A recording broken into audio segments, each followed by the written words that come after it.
Just kind of wanted to do a quick update so people could understand what was happening during the remainder of the film. We will be moving below the dams, both Horseshoe and Bartlett dams, in the upcoming episodes as we approach the Salt River as well. So I had to really rein back my speed below Red Creek coming into the Horseshoe Lake, specifically to allow some of the dam releases to come down in both Horseshoe and Bartlett. And the real miracle of it was that once I was below Bartlett, they pretty much shut the faucet off. And I was literally, in my last day, running out of water. So it couldn't have been more bizarre to start with the heavy flood water and end with the faucet literally shutting off. Things that you won't be able to make out so well, which is why I wanted to kind of go over this real quick, is the size of these lakes. I've never seen them so overflowed.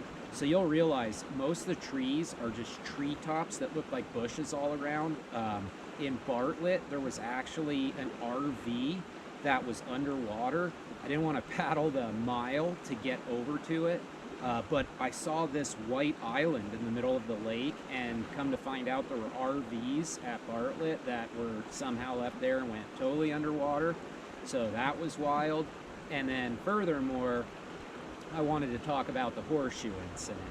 So below Horseshoe was a stretch I'd never run before, from Horseshoe to Bartlett. For those that haven't done it, if the water is up, the first bit of that is just super nasty as it gets. And then you get into a really beautiful series, at least I did at the higher levels, of like class 2 plus intermittent rapids that were really clean and were really great. But getting the first bunch of miles below Horseshoe was an absolute nightmare.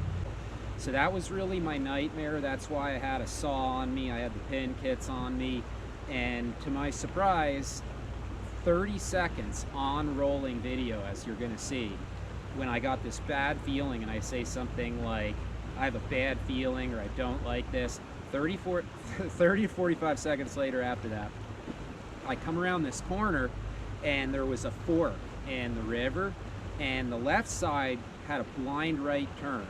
The right side looked open, and in the middle was just a massive logjam strainer.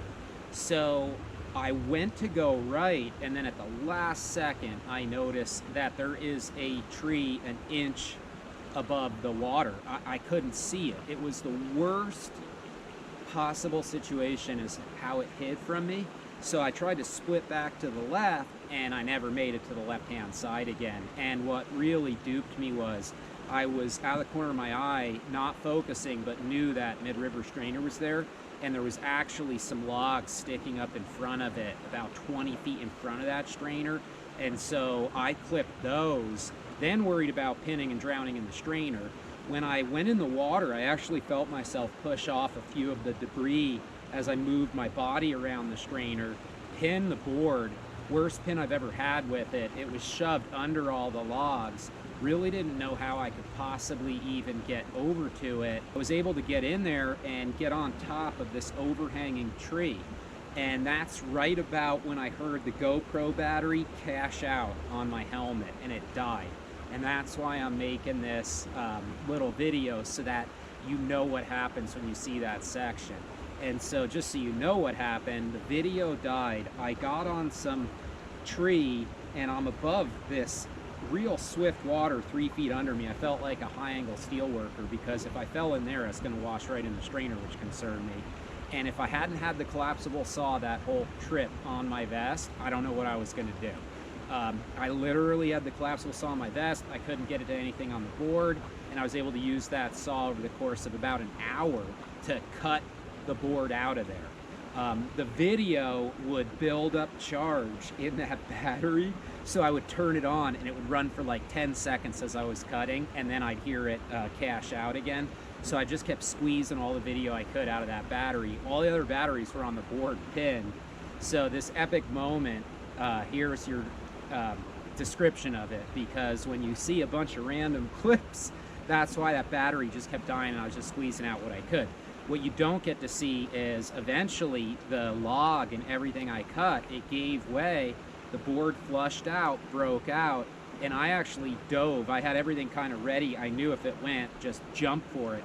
I jumped off the debris pile on the board, and then I just went for it. And I was honestly so adrenalized, I don't think I thought about replacing the battery or starting the camera until it was like 10-20 minutes later, in which this is why I kind of needed to give a clarification on what it is you're seeing, or else it would be a bit confusing. But that was the worst pin of the trip. Wish I had documented it better. You will see it come up in the episode where I am cruising below Horseshoe. Luckily I had that saw on me.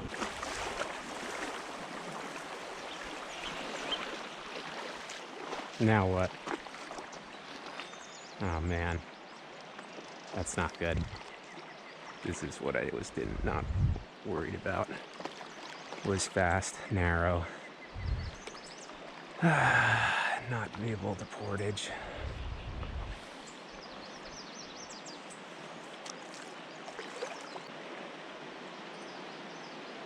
Just gotta be real careful to stay in eddies and not get into anything here that's bad.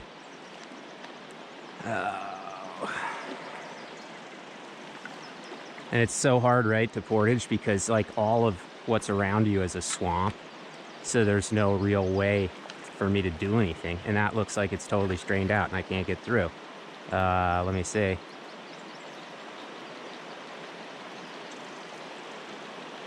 Yeah, that's insanity. Right, so the map shows this braiding all over and I'm in a middle braid. If I keep just moving forward safely, I should come out onto a big open spot again. And that's what it's gonna do, is go through choke point after choke point for whatever reason. The worst being the first few miles of the trip, because the ranch coming up has also added complexity through irrigating and creating man-made watershed.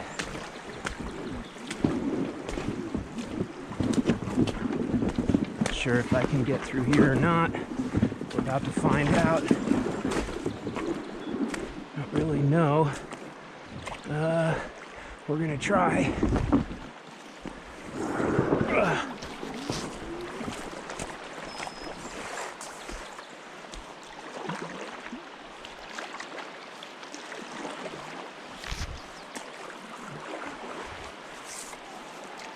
Right, we got to get to one of these other open sections. It's not too far up ahead, but it's a ways. Board's getting a little lighter because the food is down a bunch and I plan things that way. Gosh darn it, with my bad knee too, stumbling around.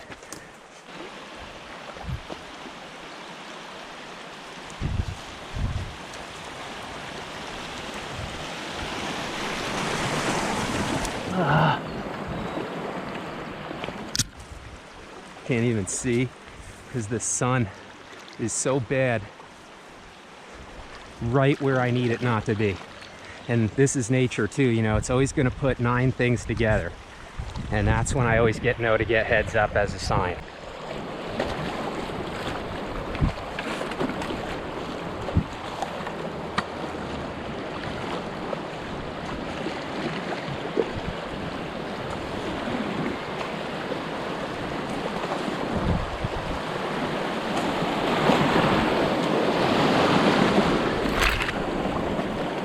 We've come from a wilderness, we're below a dam, everything feels of man. There's no driftwood around because that doesn't accumulate when you have a dam immediately above you. I have a ranch that's built its own road across the river.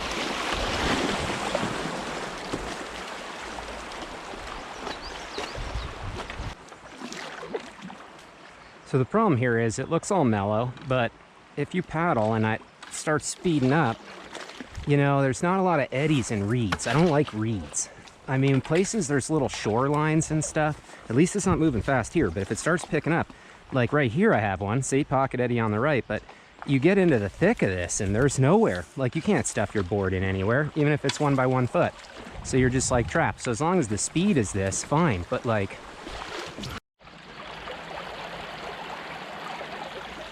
let me try to see where I am on satellite.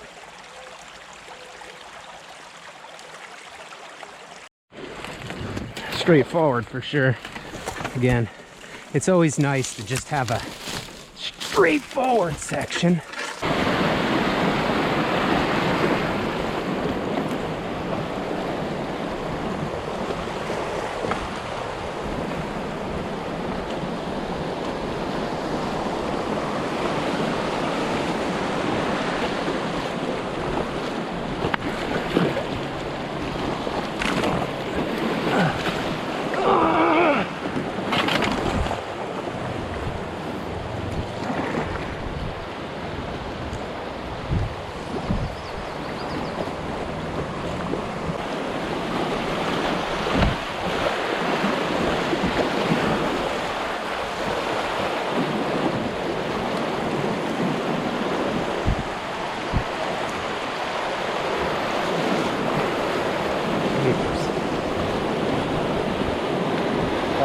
What's here?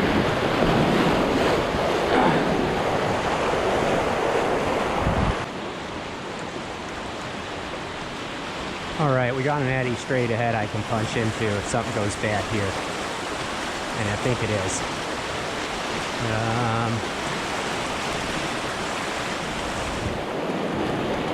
Yeah. Ah! Fuck, fuck, fuck, come on, come on!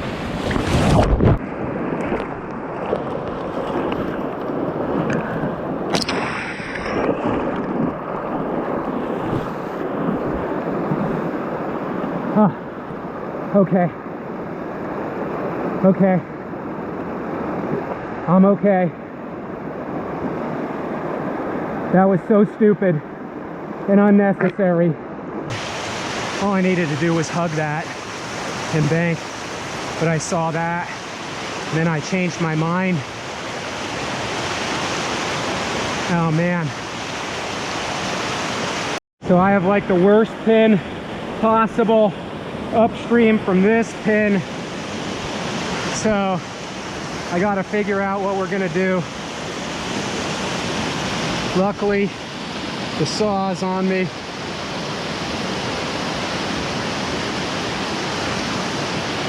but this is really bad.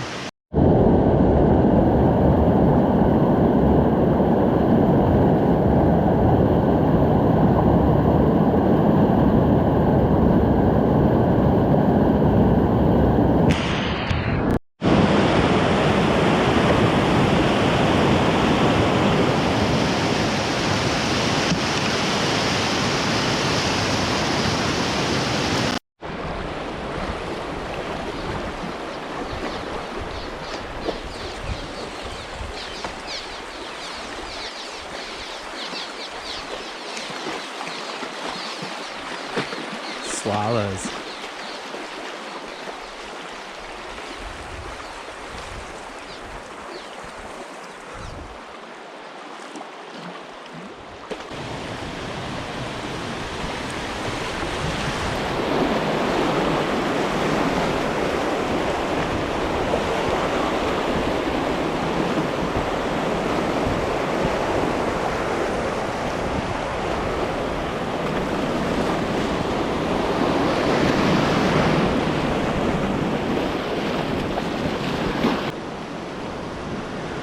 Yeah, I don't think many people are going to run this at this level, because this is pretty cool actually without the strainers to be able to run like proper whitewater. I mean, everything in the last bit has been some decent too here and there, you know, so quite fun, but hopefully it just keeps opening up. I just want to get to the mud flats where I know I'm safe and it opens up.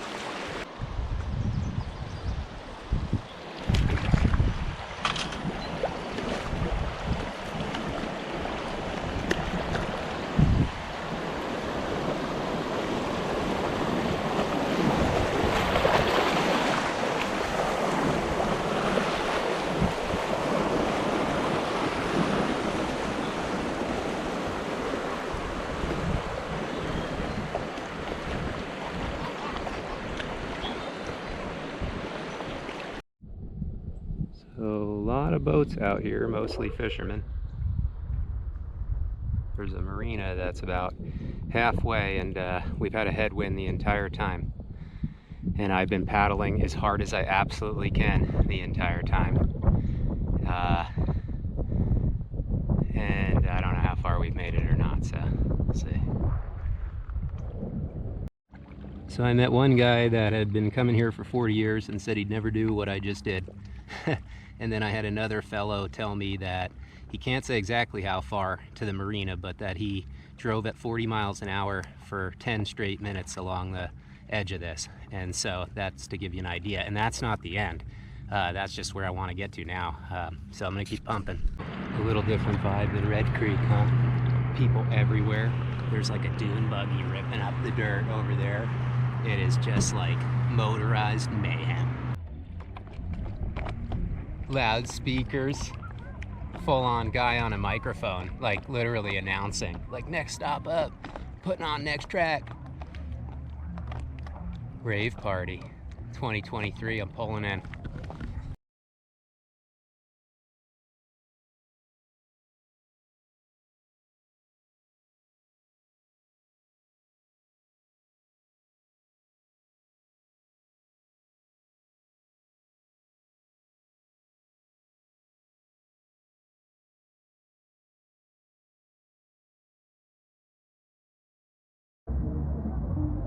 So compare this to starting in that delicate, quiet little canyon up there at Sullivan Lake, in the snow, in that environment. And now we're at this, in the kind of what feels like summer in saguaro cactus country. And it's a big recreation party at the beginning of March. It's a pretty wild contrast, to say the least.